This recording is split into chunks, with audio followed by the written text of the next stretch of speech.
भगवान श्री कृष्ण का लालन पालन करने वाली यशोदा जी को हिंदू पौराणिक ग्रंथों में विशेष स्थान प्राप्त है। यशोदा के घर श्री कृष्ण के आने के बारे में पुराणों में ही एक प्रसंग यह मिलता है कि वसुश्रेष्ठ द्रोण और उनकी पत्नी हरा ने ब्रह्मा जी के प्रार्थना की, देव जब हम पृथ्वी पर जन्म ले तो भगवान श्री कृष्ण में हमारी अविचल भक्ति हो।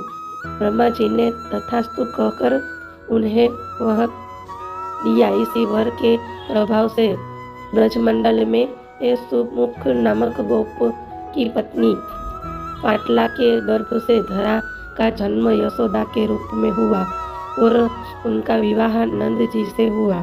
नंद जी पूर्व जन्म के द्रोण नामक वसु थे। यशोदा और श्री कृष्ण की पहले भेंट के बारे में बताया जाता है कि जब यशोदा जी प्रसव पीड़ा सह रही थी तो अचानक ही सूतिकाग्रह अभिनव प्रकाश से भर गया। सर्वप्रथम रोहिणी माता की आंखें खुली। वे जान गई कि यशोदा ने पुत्र को जन्म दिया है। विलंब होते देख रोहिणी जी दासियों से बोल उठी, अरे तुम सब क्या देखती ही रहोगी, कोई दौड़कर नंद जी को सूचना दे दो। फिर क्या था, दूसरे ही क्षण सूतिकागार आनंद लिए दौड़ी। एक दाई को बुलाने के लिए गई, एक सहनाई वाले के यहाँ गई। चारों ओर आनंद का माहौल हो गया। संपूर्ण ब्रज ही मानो प्रेमानंद में डूब गया। यशोदानंद श्री कृष्ण जैसे जैसे बढ़ने लगे, मैया का आनंद भी उसी क्रम में बढ़ रहा था। जननी का प्यार पाकर श्री कृष्ण 81 दिनों के हो गए। मैया एक दिन अपने सलोने श्री कृष्ण को नीचे नामक देती आया और संकट में प्रवेश हो गया। वह संकट को गिराकर श्री कृष्ण को पीस डालना चाहता था।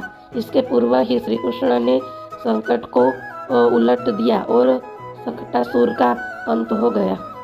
भगवान श्री कृष्ण ने माखन लीला, उखल बंधन कालिय उद्धार, गोचारण, धेनुक वध, दावांगीन पान, गोवर्धन धारण, रास लीला आदि अनेक लीलाओं से यशोदा मैया को अपार सुख प्रदान किया।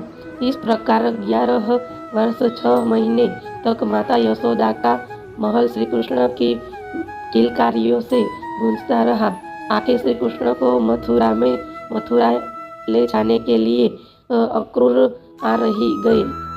अक्रूर ने आकर यशोदा जी के हृदय पर मानो अत्यंत क्रूर वज्र का प्रहार किया। पूरी रात नंद जी श्री यशोदा को समझाते रहे, पर किसी भी कीमत पर वे अपने प्राणी प्रिय पुत्र को कंस की रंगशाला में भेजने के लिए तैयार नहीं हो रही थी।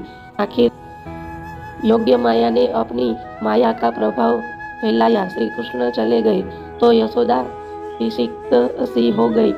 उनका हृदय तब शीतल हुआ।